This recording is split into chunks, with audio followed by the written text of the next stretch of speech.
With his legendary voice and timeless songs, Barry Gibb has been in the public eye for decades.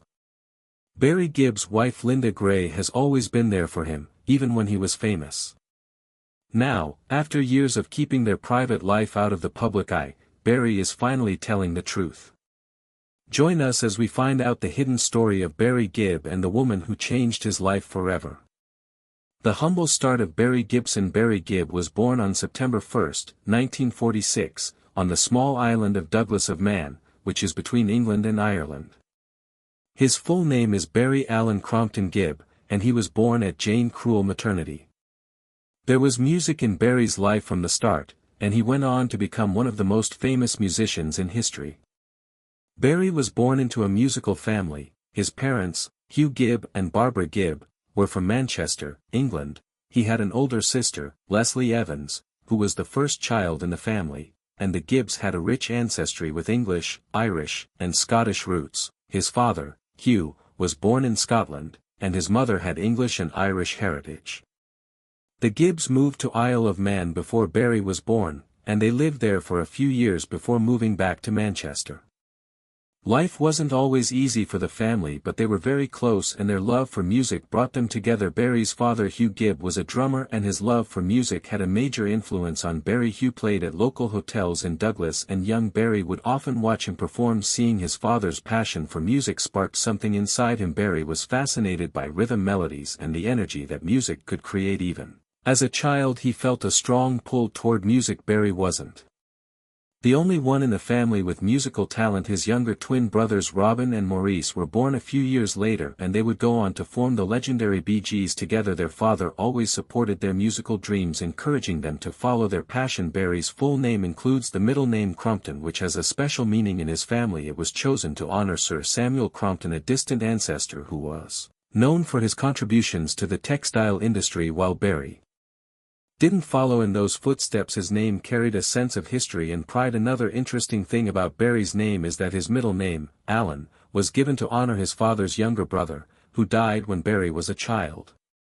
This shows how important family history was to Barry's parents and how much they valued their loved ones from a very young age. Barry was really into music. Unlike most kids his age, he wasn't interested in toys or other typical kid things. Instead, he was drawn to sounds, melodies, and instruments. By the time he was a little boy, he was already singing and experimenting with music. Barry loved listening to records and singing along. His parents quickly saw his talent and encouraged him to develop it further because music was always playing in their house. Barry's love for music was clear from the start, but an accident in his childhood could have changed everything. Let's look at what happened next. An accident that changed his early years. When Barry Gibb was just 2 years old, he experienced a life-changing accident. One day he accidentally pulled a teapot of boiling water onto himself, causing severe burns on his body. The burns were so serious that he had to be rushed to the hospital. Barry spent nearly 3 months in the hospital recovering from the painful injuries at such a young age. This was a terrifying experience. Being separated from his family for such a long time was difficult, but his parents and older sister Leslie did everything they could to support him. His mother Barbara was especially devoted, staying by his side as much as possible. During this time, doctors worked hard to treat his burns and prevent infections. In the 1940s, medical treatments were not as advanced as they are today, so Barry's recovery was slow and painful, but even as a toddler he showed remarkable strength. This accident had a lasting impact on Barry and his family. For Barry, the pain and trauma of the experience stayed with him as he grew up. It was one of his earliest memories, and it shaped his understanding of life, pain, and resilience. Moving to Manchester in 1949, when Barry Gibb was just 3 years old, the Gibb family moved to 50 Street Catherine's Drive in Douglas, the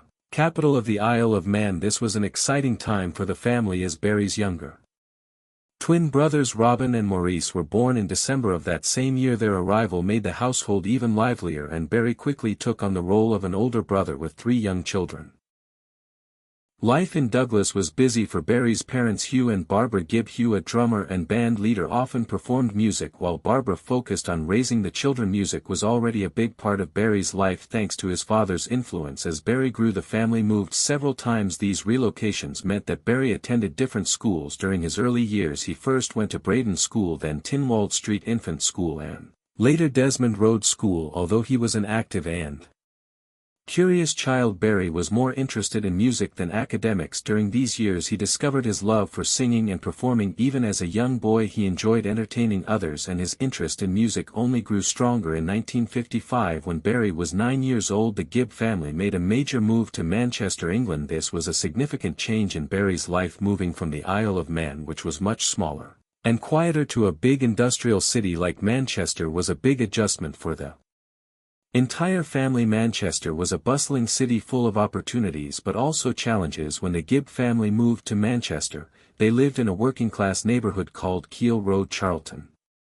Life here was different from what Barry had known before. The streets were busier, the people were more diverse, and the atmosphere was full of energy.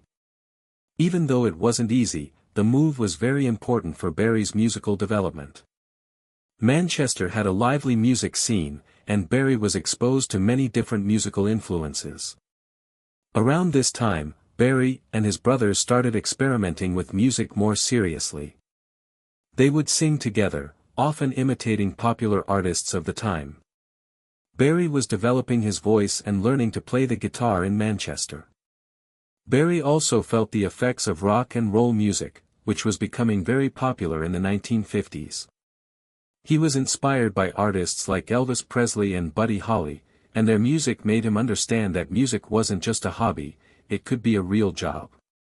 Andy's love of music was growing quickly, but how did he and his brothers start performing? Let's look into the Rattlesnakes and their first show in 1957. Inspired by the rock and roll revolution and the rise of ska music, Barry Gibb and his younger twin brothers Robin and Maurice became more interested in music. They decided to form a band and called it the Rattlesnakes. The brothers weren't the only ones in the band, their friends Paul Frost and Kenny Horrocks also joined. In the late 1950s, skiffle music was very famous in the UK. Barry was the lead singer and guitarist, and Robin and Maurice added harmony vocals. The Gibb brothers were already very good musicians when they were young. It was a raw, energetic style of music that mixed jazz, blues, and folk.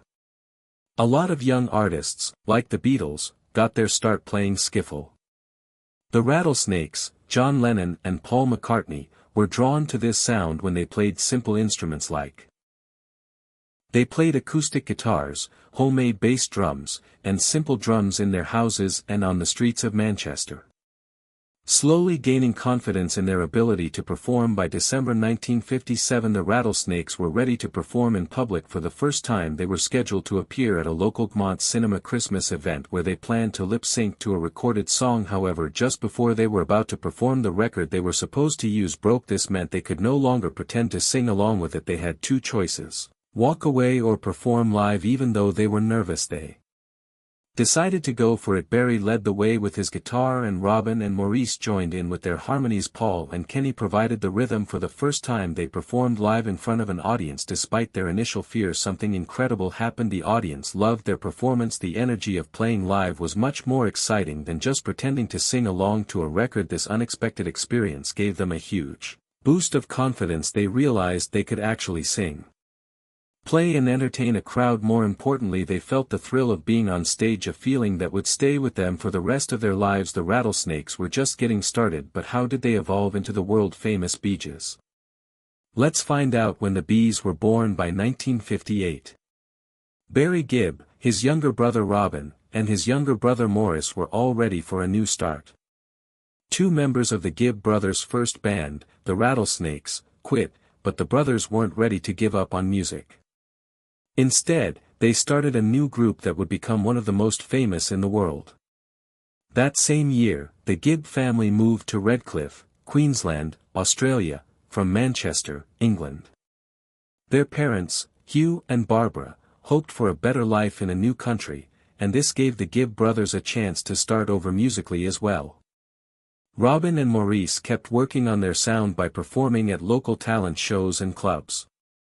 Their skills were soon noticed by Bill Gates, a famous radio DJ in Brisbane. Gates was impressed by the boys' harmonies and their ability to keep an audience entertained, so he started playing their songs on the radio, which helped them get more attention.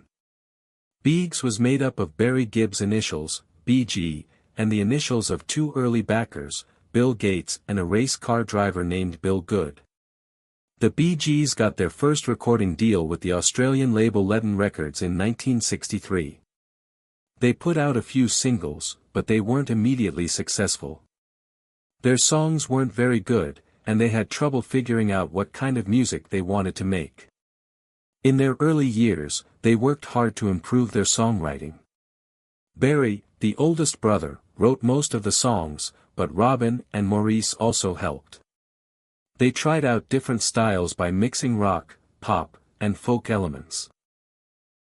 Their first real breakthrough came in 1966 with the release of Spicks and Specks. The song became a huge hit in Australia, marking their first major success. Encouraged by this, they decided to return to England in 1967 to try and make it in the international music scene. When they arrived back in the UK, the Bee Gees met Robert Stigwood, a powerful music manager who recognized their potential. He helped them sign with Polydor Records in the UK and Atco Records in the US. From there their career took off. Their first international album featured hit songs like To Love Somebody and New York Mining Disaster. 1941. The world was starting to notice their unique vocal harmonies and emotional songwriting. As the 1960s turned into the 1970s, the Bee Gees reinvented themselves, moving from soft rock to a more rhythmic dance-oriented sound. This change led to their legendary disco era, where they dominated the music charts with Staying Alive, Night Fever, and How Deep Is Your Love. A short-lived first marriage in 1966. At just 19 years old, Barry Gibb married Maureen Bates. At the time, Barry was still an up-and-coming musician working hard to establish himself with the Bee Gees. The marriage, however, was short-lived, and the couple eventually went their separate ways after only a few years together. Not much is publicly known about Barry's relationship with Maureen before they got married. What is clear is that they tied the knot at a young age, a time when Barry's career was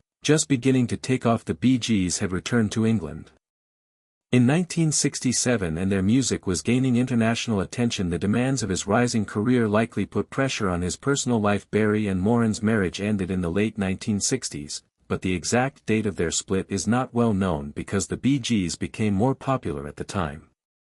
Barry was focused on music, and his personal life seemed to go in a different direction. He and his wife grew apart, and their marriage ended quietly.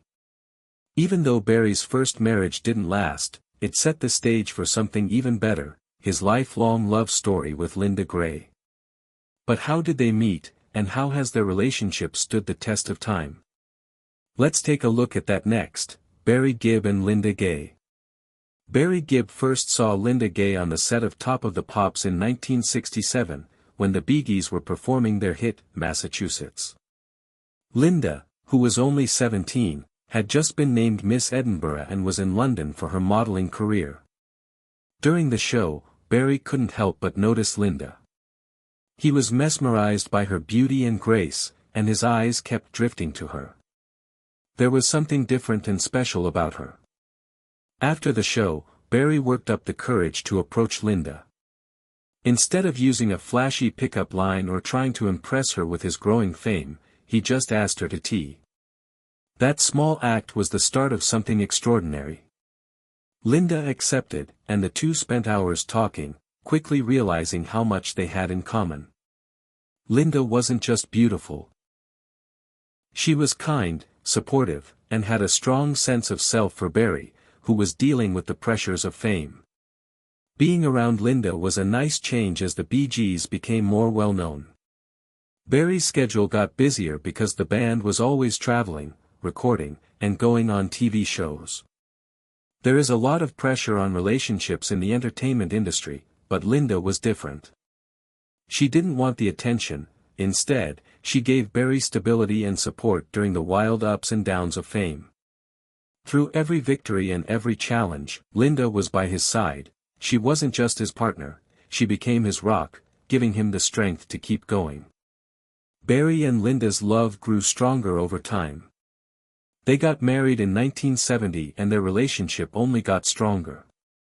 Unlike many celebrity relationships that end, Barry and Linda's continued to thrive as they built a beautiful family together, raising 5 children while Barry continued his legendary music career. Building a family amidst fame. In 1970, Barry Gibb and Linda Gray took their love story to the next level when they got married on Barry's 24th birthday, September 1st, at Posh Con Hall in London. It was a beautiful and intimate ceremony marking the start of a lifelong commitment. In contrast to many Hollywood and music industry relationships that end quickly, Barry and Linda's marriage has lasted for more than 50 years. Their secret is that they deeply understand, respect, and support each other. Linda wasn't just Barry's wife, she became his. Has been his biggest fan and rocked through the highs and lows of his work over the years. Barry stayed a. No matter how busy his life got, family always came first. His marriage to Linda gave him stability, which he valued a lot as he dealt with the challenges of global fame. Barry and Linda built a beautiful life together and had 5 children, Stephen. It wasn't easy for Ashley, Travis, Michael and Alexandra Gibb to grow up while being one of the biggest music stars in the world. The Bee Gees were at the top of their game, and Barry's schedule was full of tours, recordings, and public appearances. But he always found time for his family. He wanted to be a present and loving father, and he made sure his kids knew they were his top priority. Linda was very important in keeping the family life normal and stable. Even though Barry was famous all over the world, Linda chose to keep their home life private and made sure that their kids had a normal upbringing. As Barry's career continued to rise, his family remained his greatest source of happiness. But how did he deal with the pressures of fame while staying true to himself? Let's take a closer look.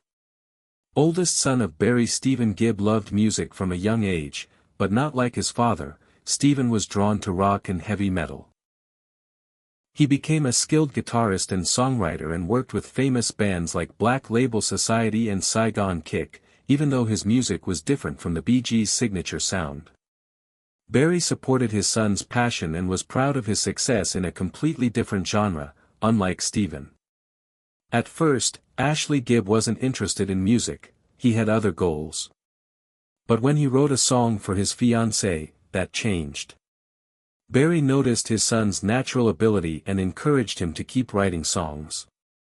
Ashley became interested in music and eventually worked with his dad on several projects, showing that the Gibb family's musical legacy lived on in unexpected ways.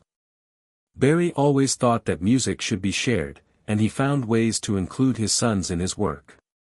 One of the most important times they worked together was on the album Guilty Pleasures with Barbra Streisand. Barry's sons learned from their dad's experience and added their own styles to the music. Later, in 2015, Barry released his solo album In the Now, and once again, his sons were involved in the creative process. These collaborations were more than just musical projects, they brought the family closer together through their love of music. Barry's last confession. Barry Gibb often talks about how his wife Linda Gray has been the steady force in his life. He says that Linda kept him away from the dangers of fame, like the temptations of drug abuse that affected many people around him, including his brothers. Barry didn't fall into the same patterns because Linda kept him strong and reminded him of what really mattered. Linda's love and support gave him the stability he needed, especially during the Bee Gees' biggest years, when they were under constant pressure from the music industry. Linda's role wasn't just to keep Barry away from bad influences, she also helped him stay humble and focused on family, unlike many celebrities who lost themselves in fame. Barry remained devoted to his wife Linda and his children, always making time for them even when his career got busy. Barry has been faithful to Linda throughout his career, and he has openly talked about times when other famous women, such as Australian tennis champion Yvonne Goolagong, tried to get him to marry them. However, Barry never gave up on Linda. In interviews, he has said that no one could ever replace her as his best friend and biggest supporter.